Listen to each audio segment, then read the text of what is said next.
All right. Okay. This is another episode of Podcast G. Um, Today we have a special guest that joined us on the show. We are honored to have Alom Akel on the show. If you are in Calgary and area, I don't think Alom need a lot of introduction. She's a mother, she's a sister. Uh, she is also our cultural ambassador in Calgary for the last few years. For those that participate in community activities. Alum not only does she represent our communities in terms of the cultural context when it comes to the city of Calgary, she has done an amazing job in making sure that our youth, our kids, the ones that are born in Canada, are also keeping up in terms of sustaining our culture. Of course, culture is part of our identity, and culture comes in different shapes and forms. It could be through dance, through food that we eat, and through other aspects of teachings. So, Alom, we are honored to have you on the show. Thank you for doing this. Thank you very much for having me. Yeah. So, let's start briefly on. Most of us came to Canada uh, through different aspects, either through refugee resettlement programs, through sponsorship, and other aspects, scholarship and whatnot. So, for our viewers to know a little bit of your background, how did you ended up in Canada? Oh, so I came at a young age. So I most of the time that we come here, I don't remember much of it because I came a very young. I came with my aunt and my uncle. We were in Kenya, and then we refugee here. That Oh, was in 1990. wow. So I've been here like maybe 30 years, maybe. Years in Canada. Yeah, That's not bad. yeah. So I grew up here. I did my schooling here, Yeah. and yeah. So when it comes to South Sudan, the country itself, I don't know much of about South Sudan. So the Oh, whatever I learned it here. okay. Okay. Well, which part of Kenya when you guys are when you guys came to Canada? Which part of Kenya? Uh, did So you, we're in Nairobi. So that was the time that the camp started. No, that time it's still the camp. They didn't have the camp. yeah. I don't think I think it started in 1994, maybe. I'm Mhm. not quite sure. But that time the refugee camp was not there yet. Mm, Uh, so we were in Nairobi, yeah. and then yeah, we were staying with family, and then we came here. So my aunt's uh, brother and my aunt's husband Yeah. family. So we were in like in a house like full of all cousins and in-laws and all those stuff. And Yeah. that's how we came here. We came like a bunch of us came here. Nice. Nice. So you guys came as a family unit. Yeah. Yes, yes, And yes. and we where which city was it? Calgary first that you guys resettled in, or No. In Toronto. Toronto? And then after Toronto, we came to Ottawa. And then from Ottawa, that's when, yeah, we stayed in Ottawa. And then from Ottawa, I went to London, Ontario, and then I came here to Calgary on my own. So Okay. Okay. Yeah. Also, so so you and guys then my have aunt and traveled. my You guys have moved kids around a are bit they're in both Canada. they're still back in Ontario. Oh, the rest of your family is still in Ontario. The rest of your family is still in Ontario. Hello? Yeah, I can hear you. The rest of your family is still in Ontario. I'm having trouble hearing you. Sorry. No? Okay. The rest of the family is still in Ontario. No? I can hear you fine. Can't Okay. hear you. I think we're having trouble hearing. Okay. I can hear you though. Sorry. Okay. That's okay. We'll edit. We'll edit all of this. Hold on. So you still can't hear me?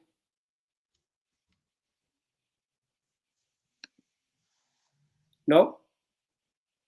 Okay, put on the volume on your computer, the volume, put it up.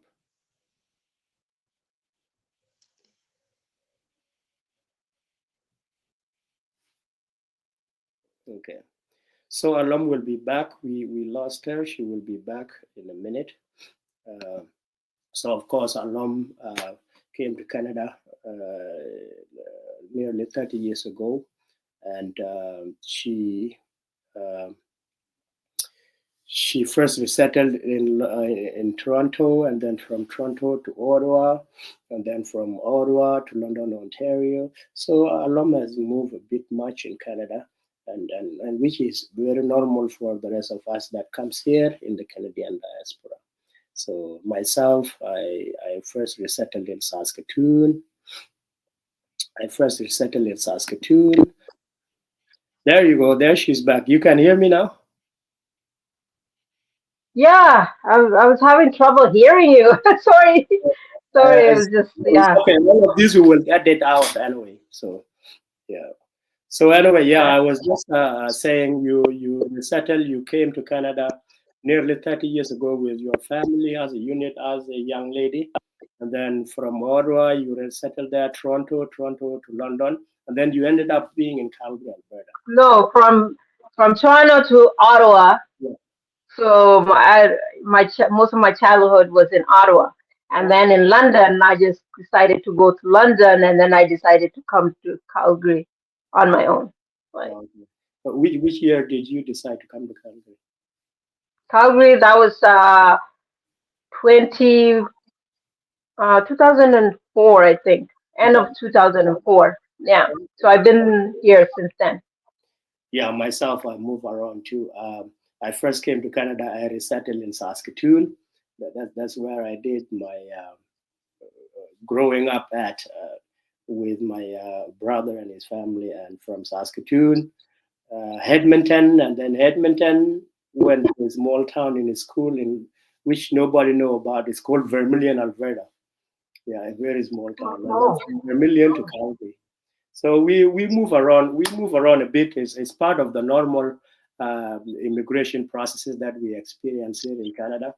I invited you on the show to we for South Sudanese, we tend to ignore uh, the importance of somebody is time, like how if individual invested their time and energy in making our community better. So we tend to ignore that until years later when that individual grow old, and then and then we reflect back. But the focus on this show is to concentrate on what we do, what somebody do while they are still active, to give them that acknowledgement. And you are one of the people in Calgary in particular that have invested a lot of time and energy into how uh, keeping our culture afloat, keeping our culture up. Sorry, give me a second, eh? I will be right back. I need a napkin. Okay. sure, sure. Yeah, don't worry, we'll edit all of these. Yeah. Yeah, that's why we have editing. Yeah, let me grab a napkin or something. My cold.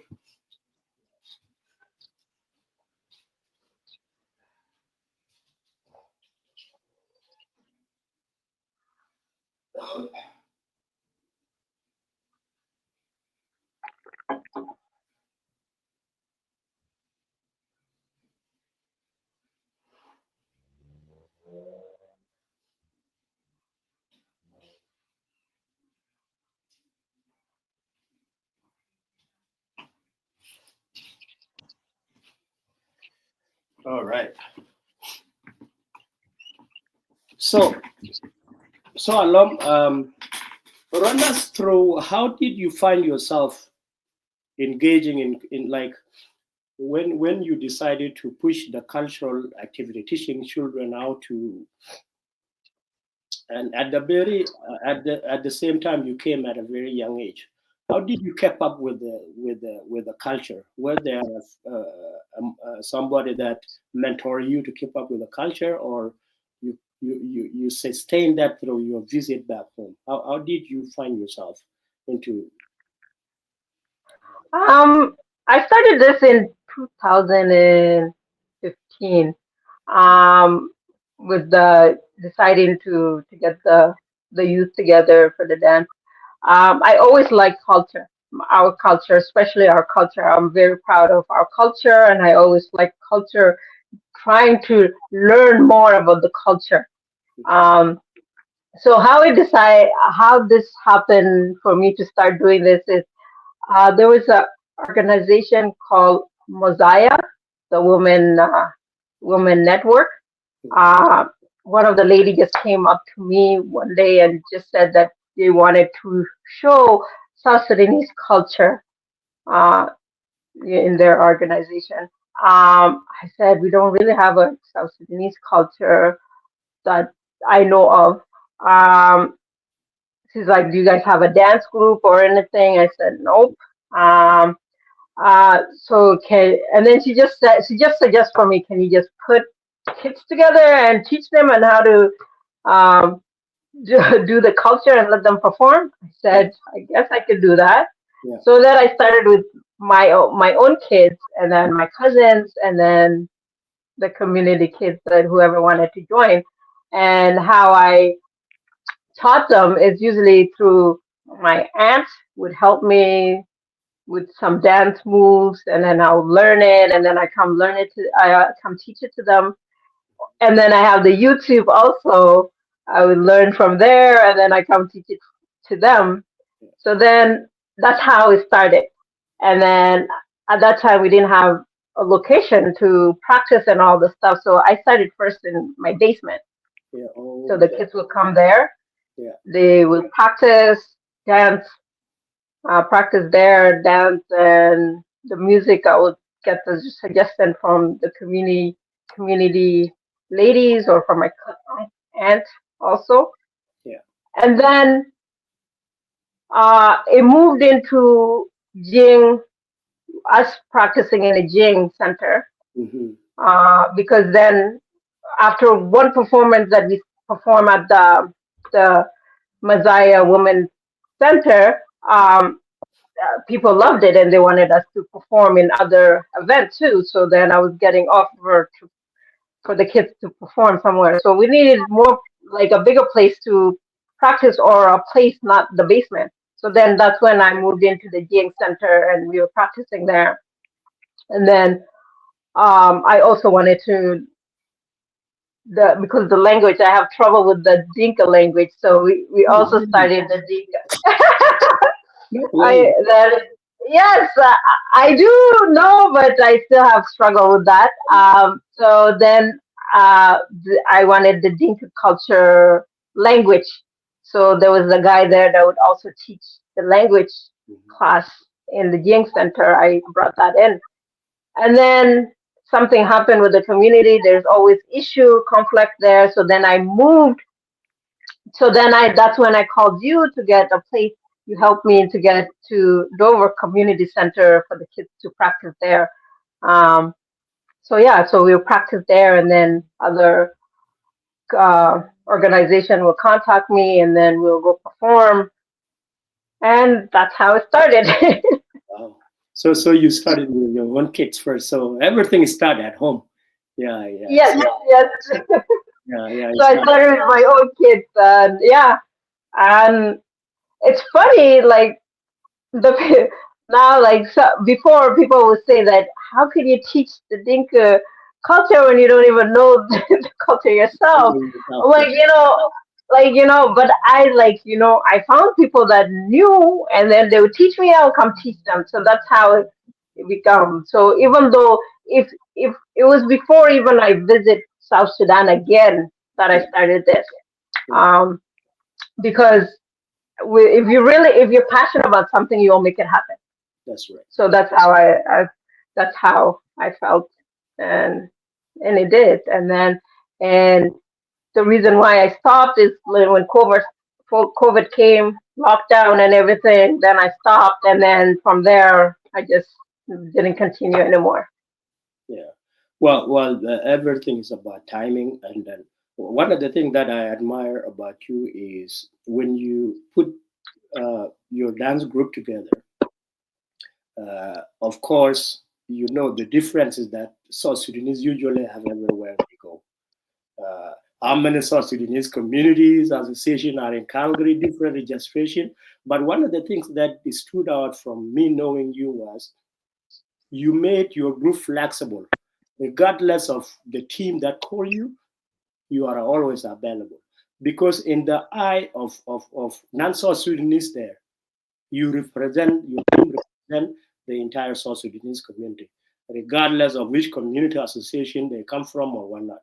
So this is why I refer to you as one of the cultural ambassadors, because you having that group together not only made uh, your group look good, but also most the rest of us people that are really paying attention to this. So talk to us because like you are a mom, you know, you have a home that you have to take care of. As a mom, your kid is schooling. So how did you manage when your group was growing? How did you manage to in terms of resources that you have to invest into? Like I'm not sure most parents that were involved that were their children were engaged in your group. I'm not sure they were actually invested into making sure that the pickups and drop off. So how did you manage all of that? Also taking care of your home kid. What were some of the challenges? It was very challenging because I felt like some of the parents didn't take it serious Mhm. as much as I took it. Um, some of the parents want their child to join the group, but the problem that we had was to go pick them up from where they are, and then after when it's finished, to drop them off. That was challenging because I tried to do it on my own at first, but then it didn't. It was hard. It was very difficult because I was working, like you said. I was a mom. I work. I have house chores that I need to do also aside from that. So it was very challenging. So I got some help from the community that would invest their time for a short period, and then they can continue doing it. So that was very challenging. And then so some of them, I had one parent that was really invested, and it was really uh, would help me, that would want to continue, but then it was very challenging because I don't know. I can't really tell you. They want the kids to learn the culture. They want the kids to be in the dance group, but then they cannot invest.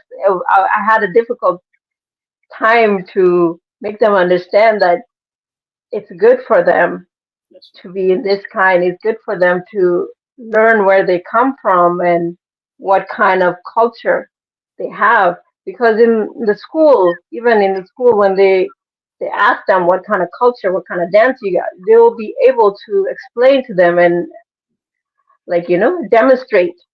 that's So I had a challenging explaining that to parents. So yeah yeah. I remember. Uh,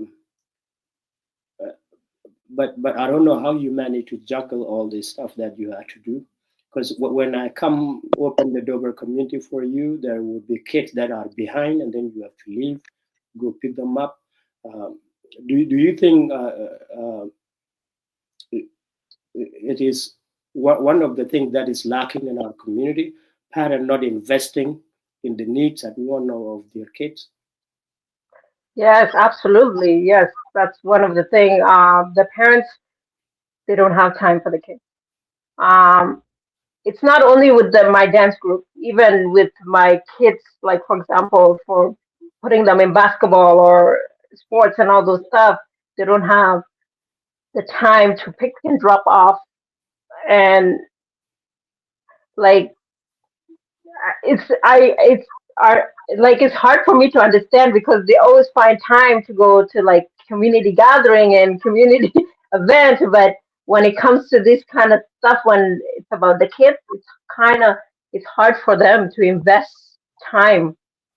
I do understand we are busy, like everybody's working and all the stuff, but then they could flex because me, I was working.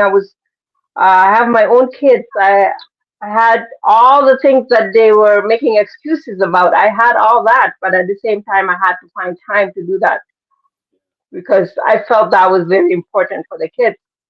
Yeah. How many years did you invest in that group? Because from 2015 until COVID, right? Yeah, so COVID, I think COVID, uh, so about 3, 4 years. 3, 4 years. Yeah, yeah. One of my proudest movement was we host dignitaries from Amnesty International, I believe, and your group show up well prepared. Yeah, that was one of the highlight that I really appreciated you for that. I think also your group went above and beyond, performing in various avenues in the city of Calgary, things that even the mayor had to attend, right? So Hmm.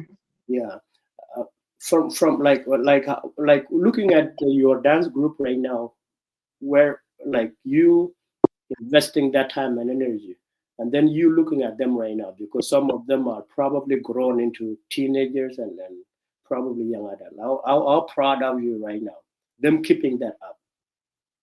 Um, I'm very proud because I have one of my dance girl that used to be in my dance group. Is actually leading the the the twin community dance culture group. So I'm like, wow. So I'm very proud because uh, that was the main purpose That's right. of this. That was the main purpose of this. So for you to go um, for you to go pass it on, Yeah, and then the more you pass it on, the more the culture will stay. that's right. So I'm very proud that she's because I seen her performing in some of her group performing in some of the events Yeah, that that gone on. So I'm very proud of that. Um, and also for those others that sometimes they're able to join in with the dance and all the stuff, and they know what kind of dance they are doing. And also, I seen one also on TikTok and all those stuff doing hmm those dance that we used to do and all those stuff. So I'm very proud. So that was the main purpose to like keep yeah, going. yeah. What message do you have? Because uh, South Sudanese have this. How do I explain it? They have this stereotypical mindset that because of our tribal tendencies that we have, uh, uh, some would argue that why is Alom shining and she's only the image that she's showing is this is only probably Dinka culture. Also, what people do not understand is Dinka have various different dance. Nuer have various different dance. Equatorial have various different dance. But in the image of non-South Sudanese, like I said earlier, one specific dance group can represent all of us everywhere, in which you actually succeeded doing, and you deserve your flower in that. So I remember Madam Lily Ukech used to teach actually dance back in Hmm. early 2010. So what message should you have with the rest of our community members that are thinking tribal mindset. But when you are showing the culture to the non-South Sudanese, you are representing the entire South Sudan. What message can you send to the rest of potential community members out there that would teach their children the same things that you have done, but yet they are lacking? Okay. They just one message that they need to know that when they see us, they just they see only South Sudanese. That's right. They don't see Nuer, Acholi, whatever. They see South. They don't even know what Acholi is. What they just see South Sudanese. So you're representing South Sudan. The only tribes. the only like Acholi and Nuer is only in our own circle Yes, in yes. South Sudanese. So the outside, they only see South Sudanese. Yeah. So um, we're only one. Yeah.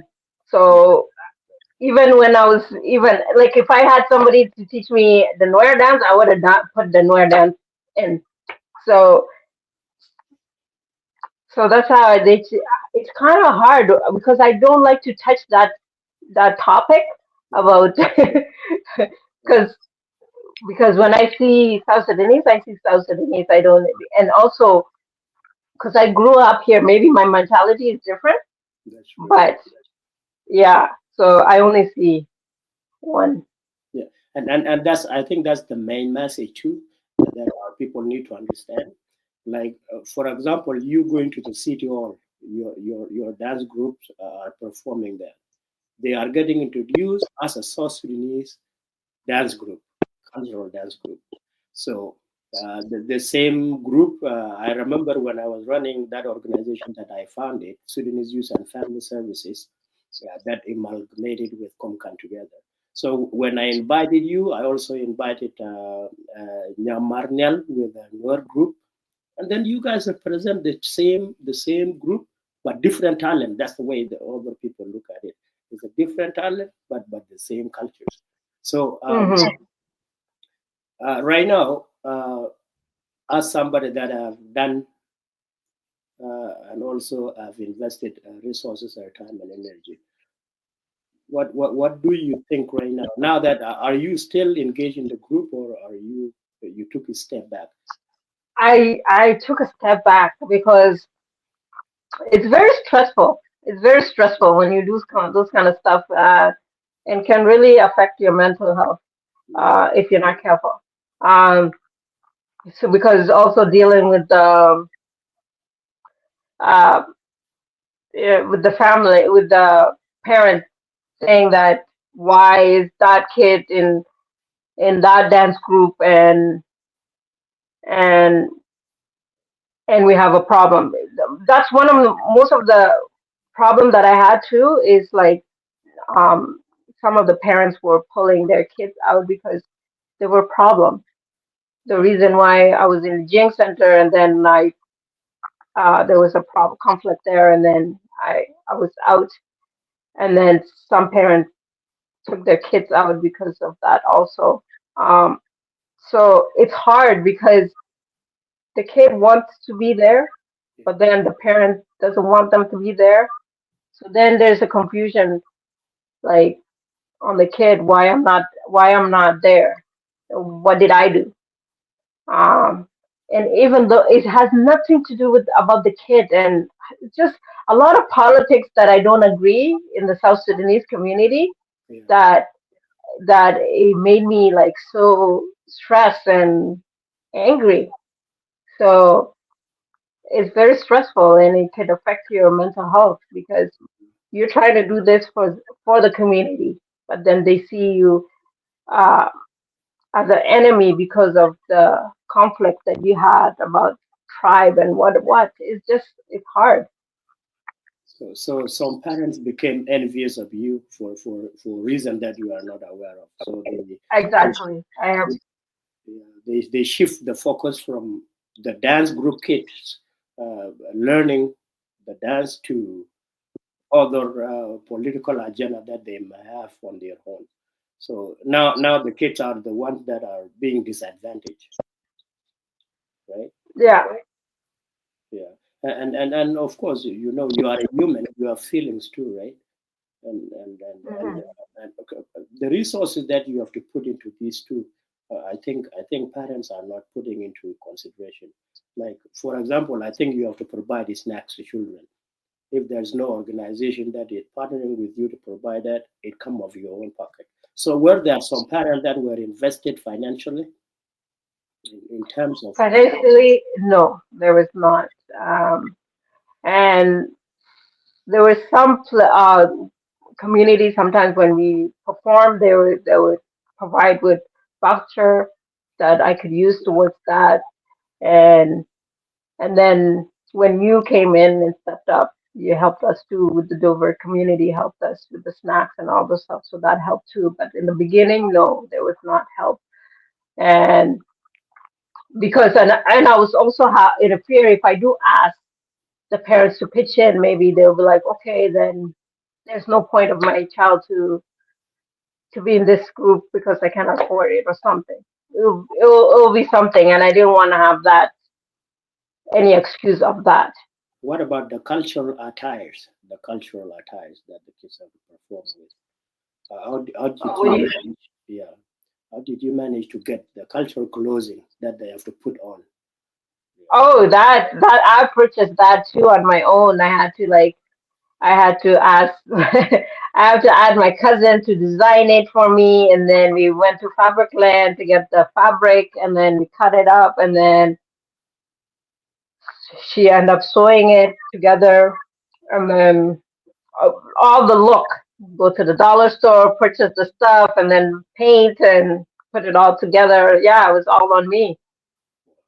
And that is another financial burden within your family that would also, like, if your partner is not on board, so that is a situation that you have to care on your Hmm. own. So these are the things that people need to know about, and one of the reasons why I wanted to bring you on board on this. So people really understand when you invest your time, is not only the time that you invested, it's also your family resources, the money that you spend on those stuff, you can spend on your children. You can spend on your children's future school for saving, right?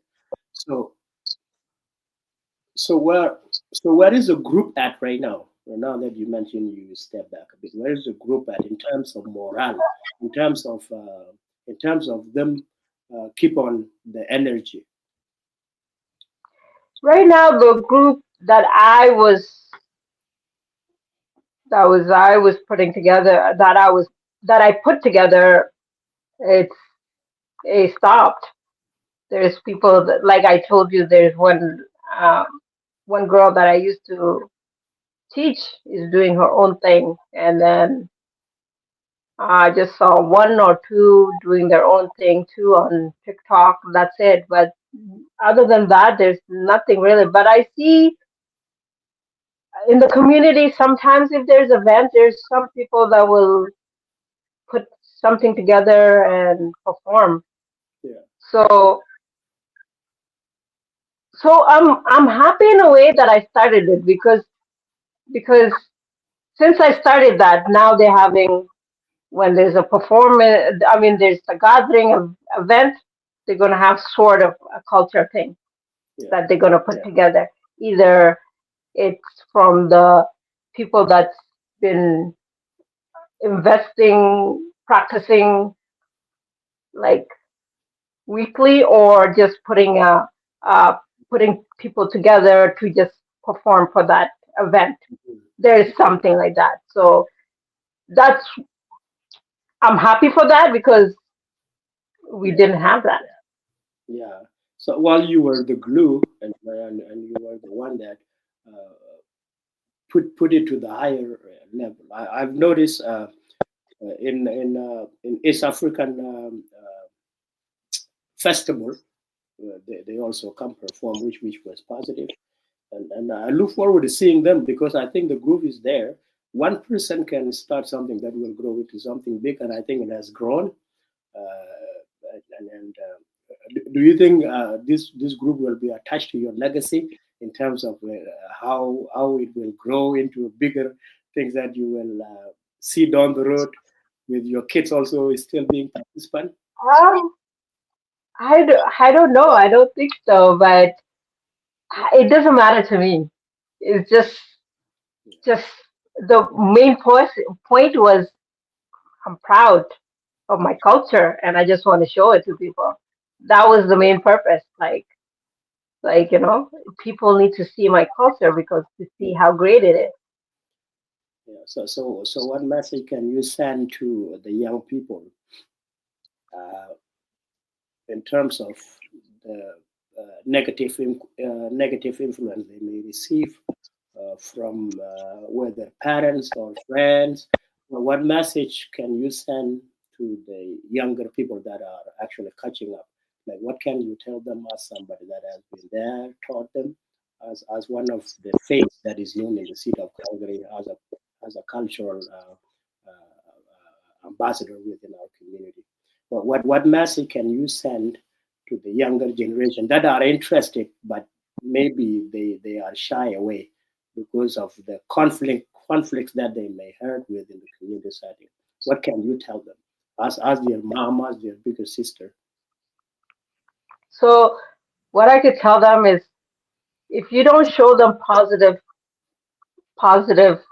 things that are there in South Sudan, how would they know? They only see the negative. If they see the negative, they're going to see South Sudanese as negative. But if you don't show the positive, how are they supposed to know that there is a positive in South Sudan? and, So and, and also cultural gives somebody in terms yeah, it yeah. adds So culture, your confidence into your how you yeah, identify yourself. yeah. So culture is your identity. Yeah, So without the identity, who are you? yeah. So Yeah. where can you So fit in the society? Yeah. Let's talk about the multiculturalism. Uh, I don't think our people actually understand us living in Canada and the multiculturalism that is presented to us.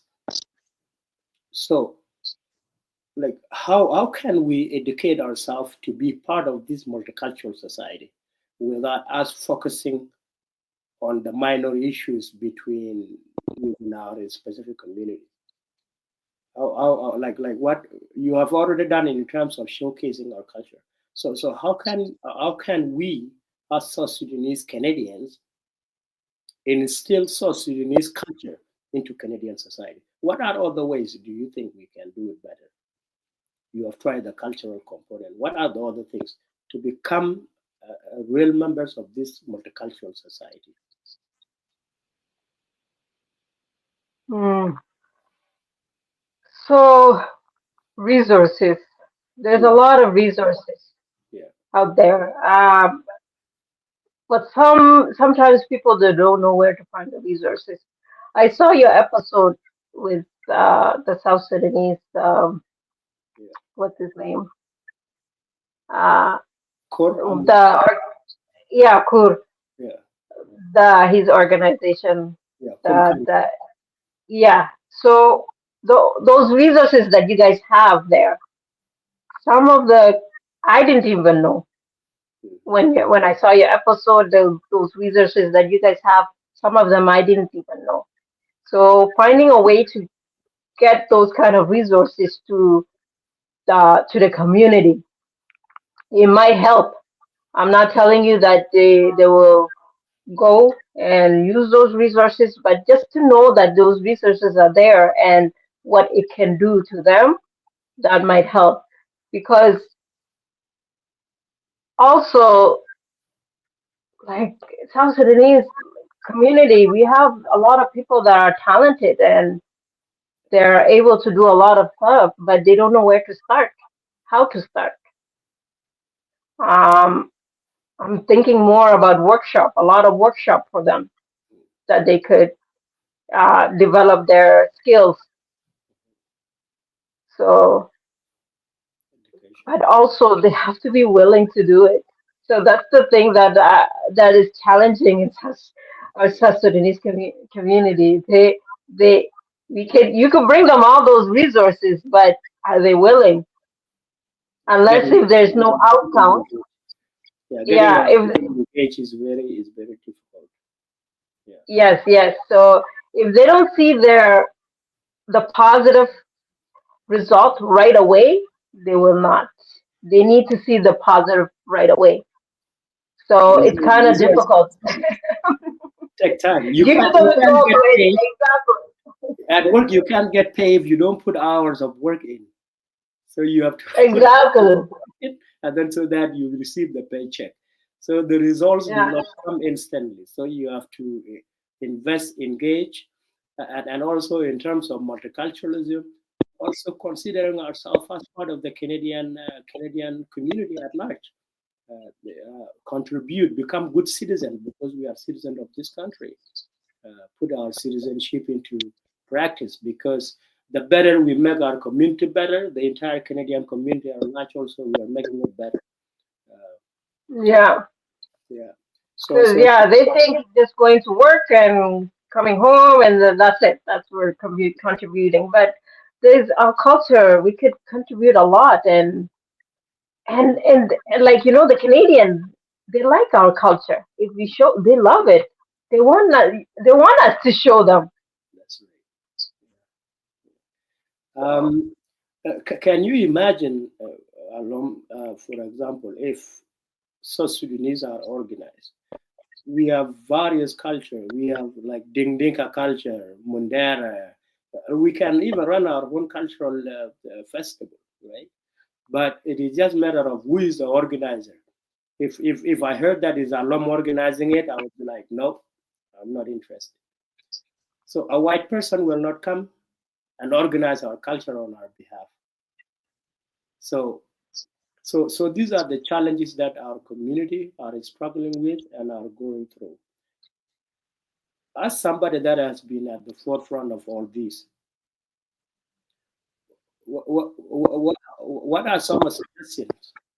You mentioned resources that we can access. We have those people that can actually guide us. We have guys like Gargar, guys like Amos Kor, even myself in the picture up there. Yourself too. You have already established your connection through your engagement. So what are the ways we can try to convince our people to forget about things that are not Canadian-like practices? Let's concentrate on things that are Canadian-like practices that our children want us to do and our children want to participate in. So what are suggestions that you have that can? This is a hard one. Even me, I don't have answers. I don't have answer. So the only thing that I could say is focus on the next generation, because the old generation, it's very difficult to deal with them. It's very difficult, very difficult to deal with them, and I don't know to change their mindset is the problem. And it's very difficult when you're used to doing things for years and years and years, and then come all of a sudden come try somebody to try to change that is very difficult, and that's where the conflict come in. So I have no answer for you. So I don't know. It's very difficult because I tried it and it did not work. Yeah. Myself, I'm a father right now, and my daughter, she's really into these cultural things as well. But I can't. I'm not an expert when it comes to cultural practices like let's say the dance. Maybe here and there she does eat cultural food at home, but togetherness is part of our culture. We are brought up with. These are some of the things that our kids are missing. As family, we are brought as family, as a unit. So what are some, if you don't mind sharing, what are the things in your household that you teach to your kids in terms of cultural practices that other families, other young generation there that are starting their families should be encouraged to also try?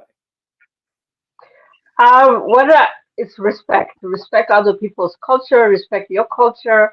And also don't forget your culture. Even though you're in a different country, doesn't mean that that is your culture. So love your culture. Try to learn as much as you can about your culture and be proud of your culture. And don't let anybody tell you that their culture is better than yours. That's right. My first episode, I don't know if you watched it. I invited a young lady, Nyarot Jo. Hmm. I asked her about a concept in South Sudanese culture and the marriages and the dowry situation. Something that you probably went through. she her answer was that her herself she want she wants to go through the dowry process because of the way she respect her dad and mom. She looks at it as a way of strengthening the marriage and also legitimizing the marriage, and Mhm. also honoring her mother and her father. So as somebody that probably is a veteran in that arena, so do you think Yarod is correct? Because weddings, marriages are expensive now, and it's one of the factors that our young girls and our young boys are running away from. So Yeah, yeah, yeah, I do agree because that's our culture. So if we're gonna change that, that's like basically change who you are. So that's how we our culture is. Um, and I do agree with that. But it's with the generation that is born here. I don't think they're gonna follow that footstep. Um, so with the cultures, I know with Canadian-born kids, they're gonna pick and choose which which culture is best for them. Like like they love our culture, but then they also have their own mindset of what they want to follow through and what they don't want to. They might not do the dowry thing because, yeah, because of how the financial way in Canada is different than back home. that's right. So there, that's how they survive by buying and selling, like getting dowry so your family will thrive. Yeah, But here, you could work. yeah. If I don't even know if my kids would even go back home and get married. They probably get married here, and I have no idea. So It's their choice. It's their choice. yeah, it's their choice. But with me, I do agree with her because that's how she was raised, Yeah, and that's the life culture that she was in. yeah, yeah. But I think how expensive it is nowadays, uh, with with with all that is happening. And she what she mentioned was that if you want to do that, like her herself, she said she has to prepare for it. She has to plan ahead, and whoever her significant other should be, they have to plan for it. They have to like put aside money. But she said what one of the things that she mentioned that intrigued me was she said they have to also make a choice. If they just want to do the cultural wedding, they can concentrate on doing only the cultural wedding because it's still a wedding. They can ignore the white wedding, which is not our culture, but it is brought to us. So she give options. Yeah. For mother out there that would be like thinking this would be a bad message to give the kid those options. What do you think as a mother right now? What would you think? What would be the best advice you can throw the mother so that our kids also are given a chance to have choice of their home rather than being in Regarding the the cultural marriage marriage. Yeah. issue, the dowry. You're talking Yeah, about the dowry. yeah, the dowry and all the fun that come with it, because it's a big topic for the younger generation right now that they talk about a lot because they they think like it is actually not benefiting them. It is benefiting people that have that were not around, like uncles and aunties. Yeah, Like me as a mother, and like my when my daughter is that age, I think she's gonna be like she has her own mindset. yeah, She has her own mindset that you cannot tell her what to do and all this stuff. So um, here we have like in it's different back home and here. There you have no voice. Here you have lots of voice. So you have the right to say yes. You have the right to say no. I'm not having that kind of wedding. And So when it comes to that, I'm also uh like I'm more about like it's your like your if your it's your wedding. You're the one that's going to be with that person. So you pick who you want to be, how you want it to be. We could lay out how it is done back home, Yeah, but it's up to them. It's their choice at the end of the day. Even though like us, we didn't have a choice of how the wedding would have been. yeah, But me, I believe in choice of having choice. If you have, if it's my main goal is respect. If you're able to respect, you respect me, and I can respect your choice the way you respect my my voice.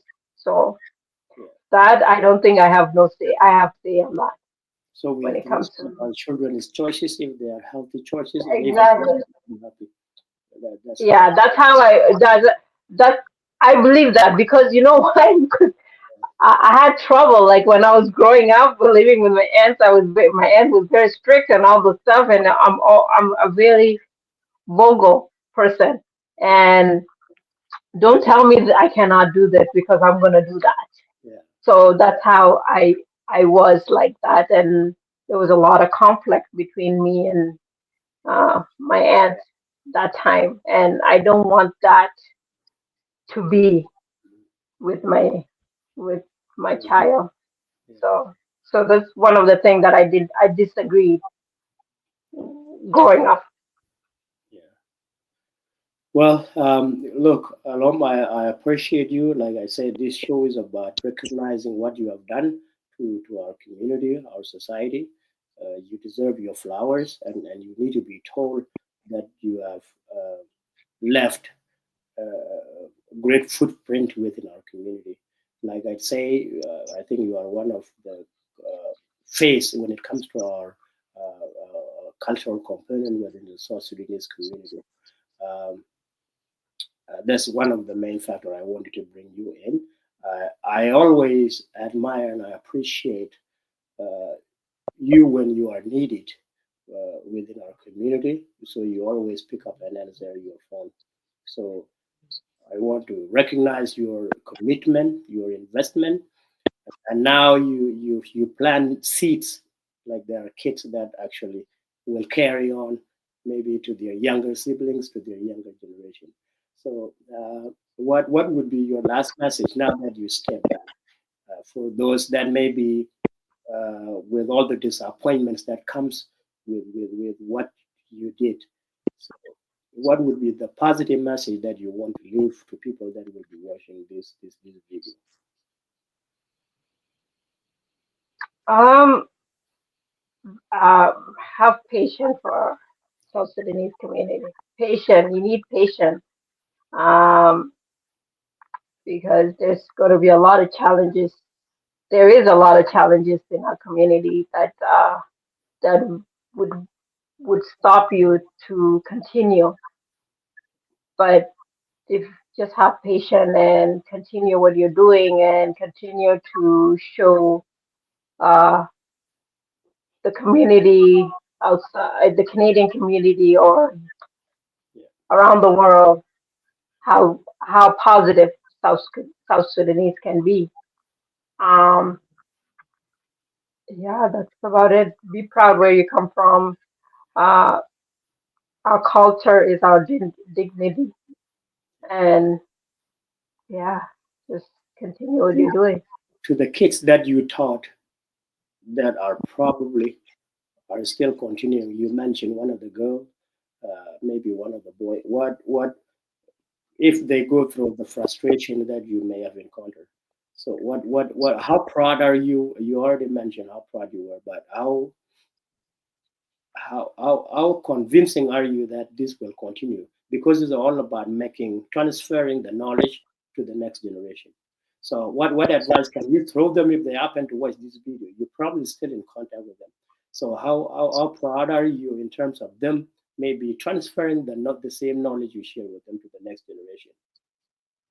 How do you Um, identify a kid that will not give up?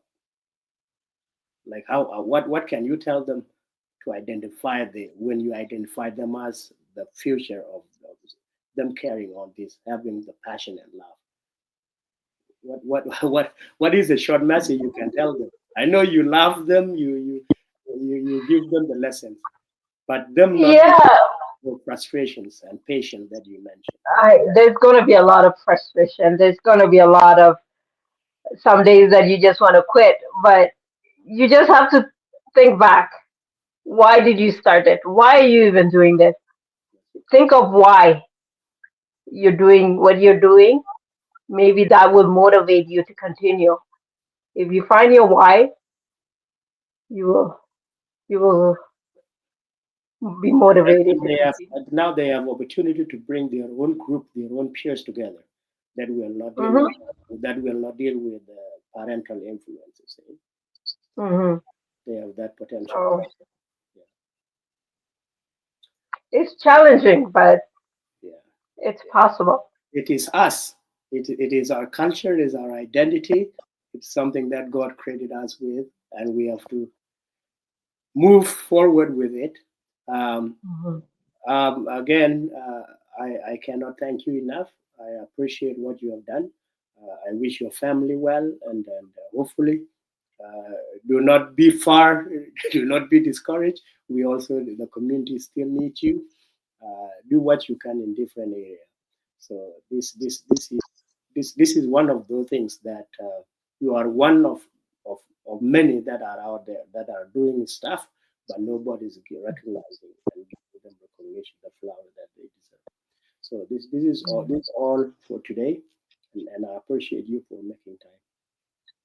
Thank you for inviting me and thank you for recognizing me. Yeah. Okay, ladies and gentlemen, Alom Akel.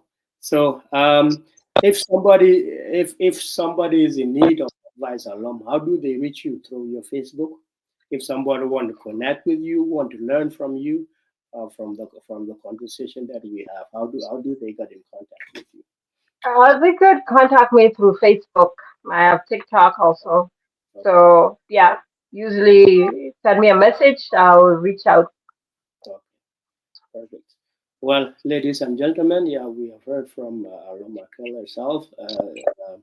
We appreciate Alom for investing our time, our resources, our family time into teaching our next generation how to maintain, keep up with their culture, into the first, second generation of our Canadian borns. So the question now is, as individuals, for those that will be watching this video, what are you doing? What are you contributing to make our community better? That's the question that each and every one of us has to ask ourselves. What am I doing to better my community? So that's it for this episode of Podcast G. Follow us on Facebook at South Sudanese-Canadians Diaspora TV. You can go watch this episode there. Go on YouTube at Podcast G-24. Uh, so we appreciate your time, Alom, and may God bless you. May God bless your family, and we appreciate your time. Thank you. All right, thank you. Have a good All night. right. All See you. right, You too. bye. Okay, let me.